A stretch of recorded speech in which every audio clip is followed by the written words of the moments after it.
Welcome to another edition of the Gridiron Report. I'm Jarret Johnson, and I want to take this time. It's a little over a week through training camp, Texas Tech fall training camp. They've had their first scrimmage. They're going to have their second scrimmage of camp. It's going to be an open scrimmage, by the way, 2 p.m. at the Jones. It's free. Everybody can go. They're going to do. I think they're going to have live music, and they're going to have all kinds of stuff going on. It's going to be a big party. So, I'm going to be out there. If you're around the area or if you're looking for something to do this weekend, Red Raider fans, come check it out. This is rare to have an open scrimmage in the middle of fall camp like this. This is really cool. They're opening things up. So we're going to have tons of content from it, including quotes from the players and coaches afterwards, and a video wrap and all that, and probably a podcast and photo galleries from Double T Farmer. Stephen Chapman, our great photographer. So we're going to have tons of content from it, but just wanted to give everybody a heads up that that's going to happen. But I also thought this would be a really good time to share my main takeaways so far through camp, what I think the big things are. Well, first off, I just want to get this out of the way. This isn't really one of my things, and I don't want to jinx it, so I'm going to knock on wood, but so far there hadn't been a major injury in camp. So I'm knocking on wood again. There's been some dings and bruises and here and that, but it's football. It's going to happen. But in terms of a major injury, Coach Will's confirmed, at least on Monday, so this may change by the time you see this, but on Monday, after practice, that there hadn't been any major injuries. So that's great news. But my main takeaway overall is the improvement of the offensive line. Because in spring ball, I was kind of alarmed because the defensive front was really dominating things. But I've seen, a handful of short yardage situations, inside run hole type thing, where basically it's just mano a mano, first team offensive line versus first team defensive line and linebackers, going head up. They know they're running the ball, all that, and the offensive line has done a lot better. One of the main reasons I think for that is the return of Dawson Deaton, who, he worked with them some, but when they went live or when they went these inside run, when they actually did, had any kind of physicality, Dawson Deaton was not part of it because he was coming back from a shoulder injury, which is, what you have in Dawson Deaton, a 4-year starter and everything, so that made total sense. But he does make a difference in there. TJ Storman at tackle is a huge upgrade over last year, but he looked really good in the spring too, so that's good. I think the guards have looked, Western Wright and Josh Berger have both looked much better in camp than they did in spring, especially Josh Berger. I was down on Josh Berger because, quite honestly, he didn't look good in the spring, but he's had some really nice blocks from when I was there, when I've seen him. And there's some of the people talking about his improvement because, he started at right tackle last year. He put on some weight since coming from Wofford. And now he's playing guard. He's feisty. He's getting after. He's not the biggest dude, but he's getting after it. And he has put on some good weight. So I like what I've seen from Berger so far. And then Caleb Rogers has been good.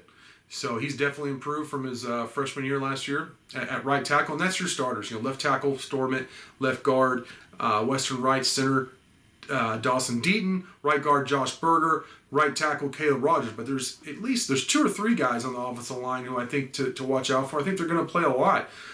One is tackle Ethan Card, who he started a lot at left tackle last year, and he struggled. Now, I didn't know this, but Josh Berger was his roommate last year, and he said that Ethan Card he's changed his body this year. He's gotten healthy. He missed a lot of time last year with a really bad back. I say he missed a lot of time. He spent a lot of time in the training room getting treatment, hours and hours, multiple hours a day, just so that he can go out there and play. And, come on. Yeah, you can't play a Power 5 football left tackle, all the bending and all the things you have to do athletically to keep up with some of those guys off the edge with a bad back. It's almost impossible. And then he's, younger and all that. So Ethan Card looks better. He's healthy. I think there's a future with him where perhaps before I didn't. And then Landon Peterson. I talked to him earlier this week after practice, and he's a guy, his name keeps coming up. A couple things about him. He's put on 65 pounds since joining the program. That's a lot. And he's not fat. He's just big. He's put on good weight. And 65 pounds, that's a lot. Think about that. 65 pounds, and this is his 3rd year. This will be his 3rd season with Texas Tech. And he's got giant hands. He may have the biggest hands on the team, which helps him. Strong hands. So I really like him at the guard spots. He gives you a lot of depth He can play either guard spot. And then Clayton Franks is a guy. Just every time I see him play, he shows up. He's normally running with the second team, sometimes with the third team, but he's interior line depth. He can play center and he can play both guard spots. And he's been in the program for a while now. He's big. He's definitely big. He's not. I don't think it's a problem in terms of physicality and getting the push. I mean, I've seen him actually get quite a push in the run game. So I like Clayton Franks. I think you have 8 offensive linemen you feel good about, where I think it was one of the biggest concerns of mine going into this season and certainly in fall camp. It looks a lot better. So that's a big relief. And then I would say, this is kind of a general thing, but then my next biggest takeaway is just when you see this team, especially with some of these later additions, that weren't even here in spring, like a Reggie Pearson. I was very skeptical if Reggie Pearson was going to be able to play or not. And he's going to end up being one of your probably your best defensive players. I mean, he's going to be one of your top 3 or 4 tacklers after. He'll probably be your top tackler. Him and Marquise Waters after your linebackers, all the stud linebackers you have up there, for which the defense is designed for them to run around and make plays. But Reggie Pearson's a very good tackler. He's known as the thumper. He started 13 games as a redshirt freshman for Wisconsin. Was one of their best players. I can't believe Tech has him and Marquise Waters together as safety. So, you start looking at guys like that. Kalen Geiger they added this summer as well at receiver. He's not as big as basically all the other outside receivers on the roster, but he's 5'10", 180, but he's really quick. He's very experienced. I think he's going to start, and he's going to add another dimension to this team that's really going to help out. I think of a R.J. Turner a couple of years ago. That's what the kind of role I think he's going to have for Texas Tech. So you start looking, you start to feel better about the offensive line. Quarterback play is so much more improved. I'm really all 4 of the top 4 guys I feel really good about. Running back depth is better than I can remember. Geiger really, in the fact that EZ comes back and he's healthy and he's been full go all fall camp, you're like, okay, receiver looks really good. And inside receiver with McLean Mannix really stepping up this offseason. If he can duplicate that during the season, whoa, you start feeling really good about the play at H there inside. Tight end, you have Kuntz coming back, but Mason Tharp, 6'9", 255 pounds. And I've seen him, like I said, in some of that inside run, some of that hole where he's going mano a mano with sometimes the first team, but also the second team, really good veteran defensive players. And he's holding his own as an 18-year-old. So Mason Tharp, watch out. He's going to, as Coach Wells said here this week, he's going to play this season. He's going to play in the opener. That guy is a beast. So you start looking at that defensive line. Philip Bleedy, man, he looks really good. He looks like he might be one of your better defensive players. If Nelson Mabanasor, can stay healthy, unlike last year, he adds a lot of depth to what you already have in the Tyree Wilsons, Jalen Hutchings, Tony Bradford. You feel a lot better about defensive line than you normally do. Linebacker, people away from Texas Tech will say they have one of, if not the best linebacking core in the Big 12. They do.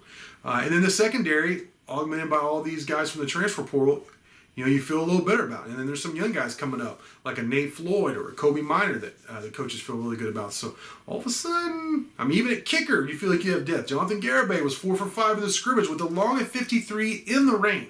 And then you have Trey Wolf, who can do it. So then your punter, Austin McNamara, is one of the best in the country. So it's like, okay, there's overall depth, and it's balanced on this team. It's the best overall or most balanced talent and depth I've seen. This will be the 9th consecutive season of covering Texas Tech, just solely, just Texas Tech, that they've had. It's not even close. The offense in 2015 was lights out with Pat and LaRaven and Jakeem and Dre and all them, but they had the worst defense in college football. So this roster is the best I've seen. It's not even close since I've been here in the 9 years. And then I think this directly leads into my third point, is Wells' overall attitude about the team. The last 2 years in camp, you hear him being this team really needs to learn how to practice. We need to grow up. And you're not hearing that. He actually said the other day that they're doing more than what's being asked of them in terms of getting the right treatment to be available for practice. No guys are sometimes the young guys who know that they're probably not going to play will be like, I'm going to sit this training camp out. It's hot. You're not seeing any of that. Guys are getting extra film study.